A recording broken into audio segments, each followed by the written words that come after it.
The following is a recreated video and audio log found on an abandoned base after a Thargoid revenant attack. The video and audio has been reconstructed and may contain some glitches. Day 0. I awoke sometime later to see they couldn't get at me through the glass. I'm not sure how long I was out for. I could hear the power center alerting me that it would be shutting down soon. That meant there was still someone here pulling the power cord, doing the evac procedures.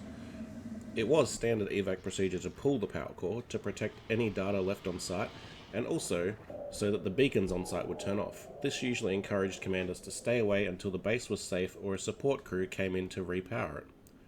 I walked unsteadily over to a nearby security station and watched while it flicked through the rooms, displaying the monitors. I was looking for anyone, like me, lucky enough to be left behind in the mayhem, or whoever was pulling the power cord. All I could see was dark rooms, damaged exteriors, and dead bodies. It was time to make a plan. From what I had heard, once a base was under Thargoid invasion, that was it. Unless you happened to be in a system that the AX commanders were actively targeting, you're done for. Being so far from the front, there wasn't a lot of chance that there was AX commanders here.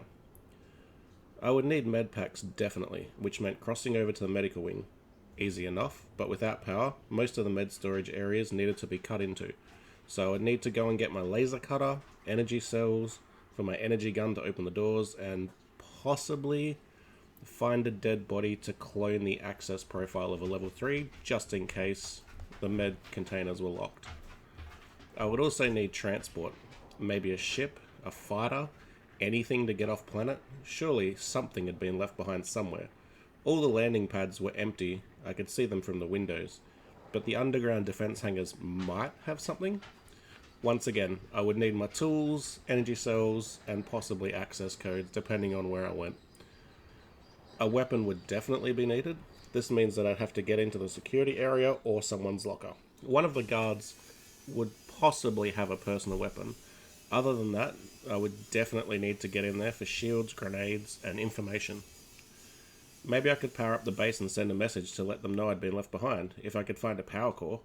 Not much luck with that though, I imagine. They were pretty hard to come by, but maybe if I head over to the storage area? I remember being shown in the storage area there was an SRV. It was a long time ago, and I'm pretty sure it was in storage or one of the Geo buildings, but I'd need to cross open land to get to that. The Geo building had a lot of crates inside last time I was there, so there could be supplies and weapons and maybe even a Dominator suit for extra protection.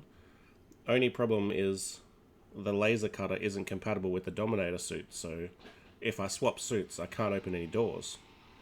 The ideas spun around in my mind. I knew the chances of rescue were slim. This would all have to be on me. I took one more look out my window, the drones still angrily glaring at me, waving back and forth their sickly looking green-yellow lights throwing shadows around the area. I stood up straighter, rolled my head, cracked my neck. It was time to get moving. I turned away and walked out the door, ready to try each of the plans, ready to survive. I tried my radio first. If there was still someone here, surely they would answer. I pushed the button. All I got was static. There was some kind of jamming in place, or the base's communications were all down. I started out by getting my laser cutter and recharging my suit. I grabbed 2 more energy cells and then started the grim task of sorting through my co-workers and trying to find a level 3 code. Once I found one, I scanned the credentials into my profile. Normally this was very illegal, but given the circumstances. The guard I scanned curiously didn't have any weapons on her. Her shields were still running, and I shut them off as a final goodbye. I grabbed the grenades from her hip and moved on. I sighed and stood up. The medical wing was just ahead, plunged into darkness, the red alert lights seeming to make it worse, the green glow of the drones outside penetrating the walls weirdly. I arrived at the small red panel. I pushed the button. No power, obviously. I took out my laser cutter and sliced the door open slowly. And then I used my energy tool and charged the port, releasing it. My suit energy dropped to 79% as I released the zap. I turned off my torch and moved forward, the doors whooshing open. I peeked inside and listened. Nothing. It was so quiet I swear I could hear the freezers in there thawing out and creaking. I walked around the outer wall slowly towards the med station. Med kits. There were more in the other buildings, as long as they hadn't been grabbed by people on the way out. The energy cell station that usually held 3 cells only had 1. It hadn't been restocked, or the evacuating crew had grabbed a few. I checked my list that I'd typed out quickly on my device. Laser cutter, level 3 profile, energy cells, med kits, transport, weapon, power core, scans of the enemy. The first 4 had been obtained, too easily, I thought to myself. I decided to juggle the list a bit. I could hear the drones outside groaning and roaring and shivering. A weapon would be next. I needed to find something in the hab building or the command, or maybe even the med wing. They were all attached. I had to stay inside until I could safely defend myself. I headed back to the hab and cut open some lockers.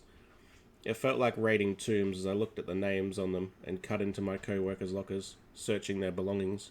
Mostly components, personal belongings, smuggled alcohol, and just random knickknacks. There was some energy cells, some extra boots, some suits, and some goggles. And a gun, a manticore plasma pistol.